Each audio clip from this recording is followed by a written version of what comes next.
for starters, let's talk about what we witnessed on Saturday night, what happened, the decline, and my take on it. Let's start from the beginning. Number one, I've always loved Conor McGregor. I thought Conor McGregor was a great fighter. I thought his fucking footwork was phenomenal. I thought his range is masterful. The guy before that who his range, worked the range similar to that was Anderson Silva.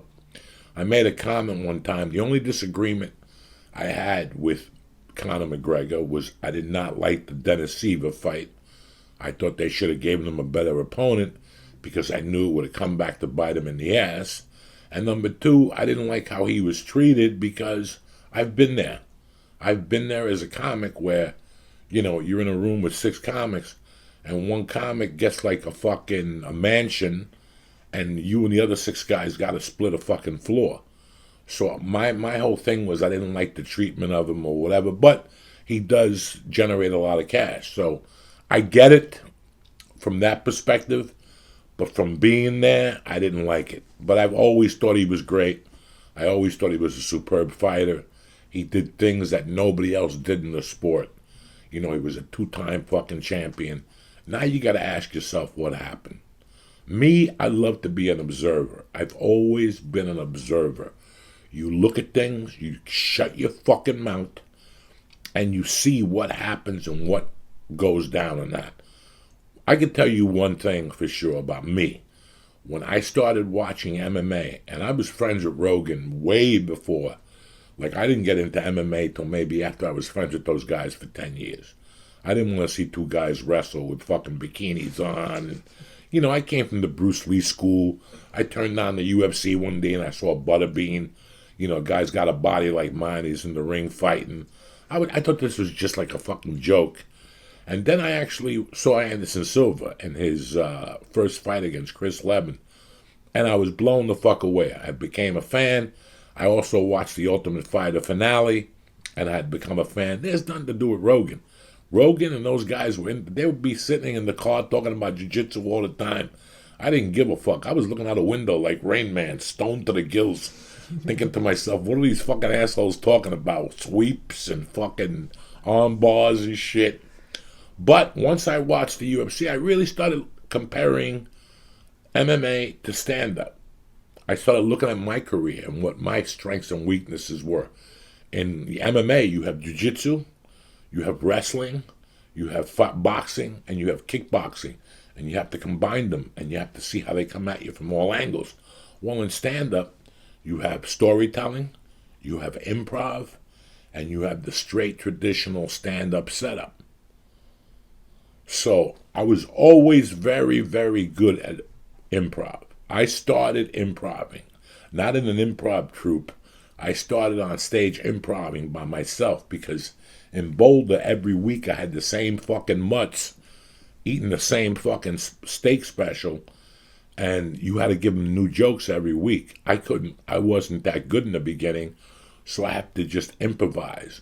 So I got really good at improvising. And today I'm still very good at improvising.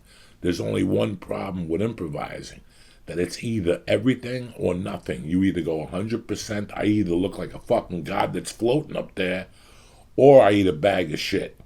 The third week at Uncle Vinny's, when I came back, I ate a bag of shit because I relied on my improvising. I gave up on my fucking storytelling, and I gave up on my traditional setup punchline routine.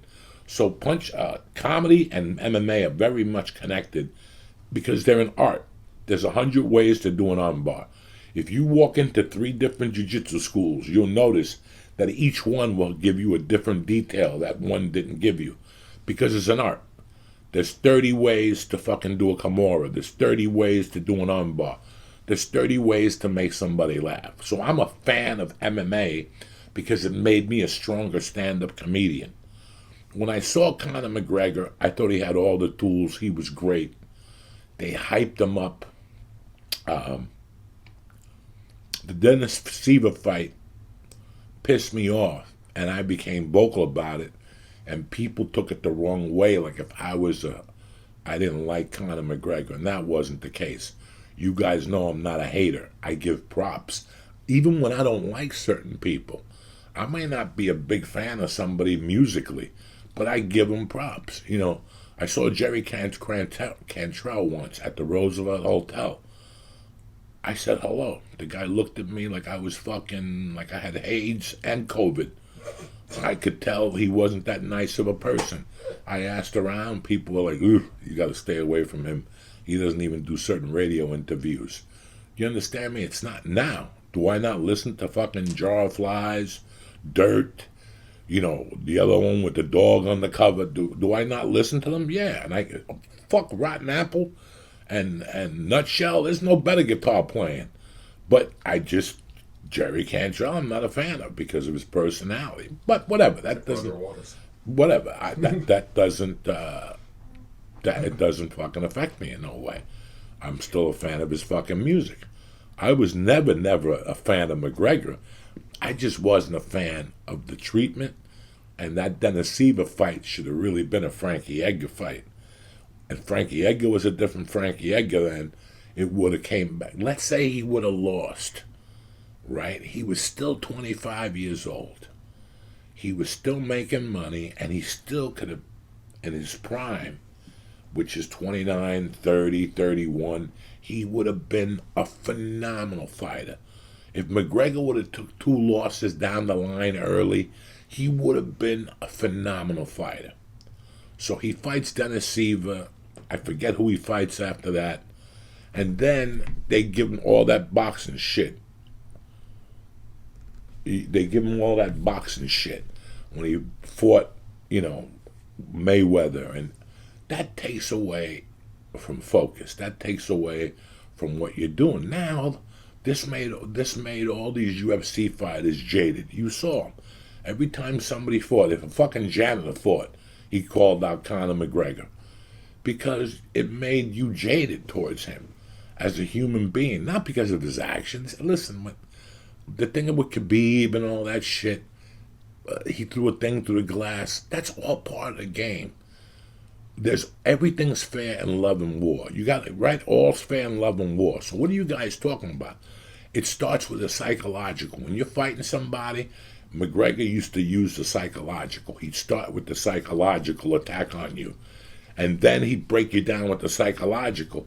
When you got into the ring against him with the lights and everything else, you immediately changed. You couldn't think. It was a statue in front of you that you could not fucking beat.